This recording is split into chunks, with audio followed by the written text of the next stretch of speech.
तो देखिए, शरद पवार के समर्थकों की नारेबाजी देखने को मिली है। शरद पवार के समर्थकों ने इस्तीफा वापस लेने की मांग को दोहराया है और लगातार इस मांग पर अड़े हुए हैं और अगर वो नहीं माने तो समर्थक इस्तीफा देंगे, ये भी कहा जा रहा है। यहाँ पर इमोशनली जो लोग जुड़े हुए थे, जो सेंटिमेंट्स जुड़े हुए थे, उन तमाम चीजों के जरिए अब ये तस्वीर भी सामने आने लगी है जहां समर्थकों ने नारेबाजी शुरू कर दी। के बारे में पता नहीं था, एकाएक साहब ने निर्णय लिया और उसके लिए हम सभी पवार साहब को आग्रह कर रहे हैं कि इसका अपने पुनर्विचार करना चाहिए। सबकी मांग है कि शरद पवार साहब ही राष्ट्रवादी कांग्रेस के अध्यक्ष बने रहे, क्योंकि उनकी जरूरत राष्ट्रवादी कांग्रेस पार्टी को है, उनकी जरूरत महाराष्ट्र को है, उनकी जरूरत देश को है। लेकिन अजीत पवार कह रहे सर क्या सिल्वर ओक जा रहे हैं आपको मिलने के लिए, सिल्वर ओक शरद पवार से मिलने के लिए देशमुख सर?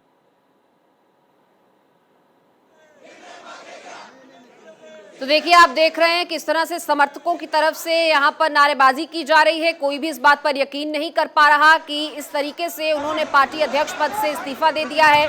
पवार वापस लें अपना ये फैसला। छगन भुजबल भी ये मांग कर रहे हैं। शरद पवार जरूर मानेंगे। तो देखिए, अभी भी उम्मीद है। हालांकि अजीत पवार ये कह चुके हैं कि ये फैसला सोच समझ कर लिया गया है, ये फैसला वापस नहीं लिया जाएगा। शरद पवार भी कह चुके हैं कि मैंने भले ही अध्यक्ष पद से इस्तीफा दिया हो, लेकिन मैं राजनीति में सक्रिय रहूंगा, तमाम बैठकों में आता रहूंगा, पार्टी की तमाम अन्य गतिविधियों में शामिल रहूंगा। लेकिन समर्थक इस पूरे प्रकरण से कहीं भी संतुष्ट नजर नहीं आ रहे, इन बयानों से संतुष्ट नजर नहीं आ रहे कि एक मांग कि शरद पवार अपना इस्तीफा वापस लें, अध्यक्ष पद पर अपनी सेवाएं जारी रखें।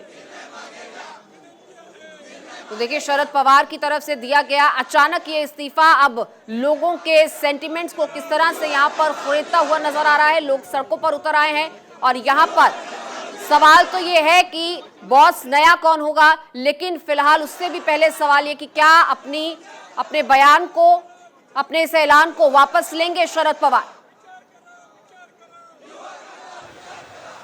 आशीष तिवारी लगातार हमारे साथ बने हुए हैं। तो आशीष, देखिए अब आने वाले समय में किस तरह के हालात होंगे। हम लगातार बता रहे हैं दर्शकों को, तस्वीरें भी दिखा रहे हैं कि किस तरह से समर्थक अब नारेबाजी पर उतर आए हैं।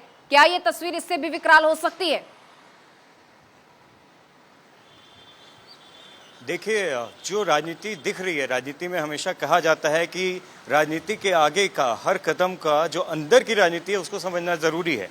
और सबसे इम्पॉर्टेंट बात है, आपको अगर याद हो, सोनिया गांधी ने जब त्याग वाली राजनीति की थी, जब उनके पार्टी के लोग इसी तरह उनको मनव्वल बीजेपी का सामना करने के लिए एकजुट हुए हैं, यूपीए और बाकी फ्रेंडली पार्टीज उद्धव ठाकरे के साथ में जब सभी लोग एकजुट होकर फैसला करने के मनस्थिति में है, तब उनका रेजिग्नेशन, एक सीनियर और एक अनुभवी नेतृत्व जब रिटायर होता है तो उसका एक वैक्यूम निश्चित तौर पर लगेगा।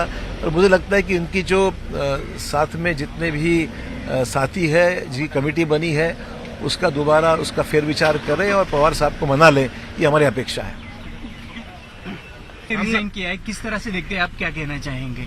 देखो, इनके पार्टी का अंतर्गत मामला है, राष्ट्रवादी पार्टी का, और उस बारे में हम ज़्यादा वक्तव्य करना हमारी बात नहीं है, क्योंकि आखिरी ये मामला उनके पार्टी का है और इस रहा महाविकास आघाड़ी का इशू है।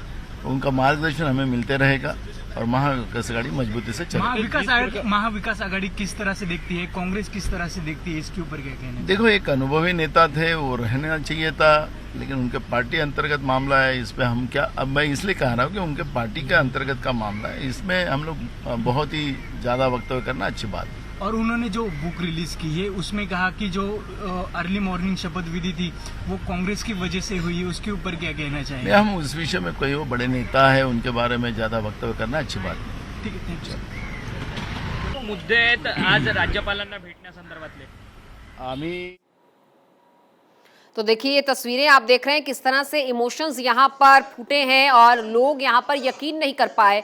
पार्टी के जो समर्थक हैं, जो शुभचिंतक हैं शरद पवार के, जो उनके साथ व्यक्तिगत तौर पर, निजी तौर पर उनसे जुड़े हुए हैं, एक व्यक्ति विशेष से जो उनका जो रिश्ता था, अब उसे लेकर ये किस तरह से इमोशनल यहाँ पर लोग नजर आ रहे हैं, समर्थक नजर आ रहे हैं और खुद को संभाल नहीं पा रहे। और ऐसे एक नहीं, कई ऐसे कार्यकर्ता हैं, कई ऐसे समर्थक होंगे। तो देखिए, कार्यकर्ता आंदोलन करें लेकिन भूख हड़ताल नहीं, तो यहाँ तक अब नौबत आ पहुंची है पार्टी छोड़ने पर बोली हैं सुप्रिया सुले। देखिए सुप्रिया सुले का भी बयान सामने आया है। एनसीपी कार्यकर्ता भूख हड़ताल ना करें, तो यहां तक बात आ पहुंची है क्योंकि कार्यकर्ताओं को यह फैसला कतई गवारा नहीं है। वो ये मंजूर ही नहीं कर पा रहे कि शरद पवार ने पार्टी अध्यक्ष पद से इस्तीफा दिया है और अब कोई नया अध्यक्ष होगा।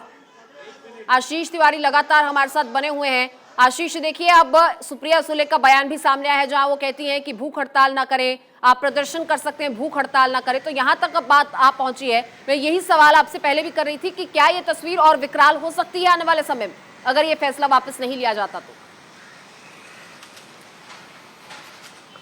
देखिए, मैं वही बात फिर से दोहराऊंगा कि राजनीति जो दिखती है उसके अंदर की राजनीति समझना बहुत इम्पोर्टेंट है।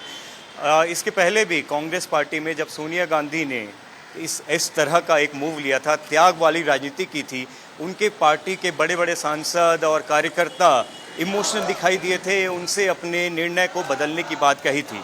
उस समय कांग्रेस पार्टी बहुत कमज़ोर थी, बहुत इस स्थिति में नहीं थी कि जिस तरीके से वो आगे के 5 सालों की राजनीति में दिखाई दी। सोनिया गांधी का ये जो कदम था वो कांग्रेस में जान फूंकता हुआ दिखाई दिया था। अब रही बात राजनीति जो कि महाराष्ट्र की है और एनसीपी की।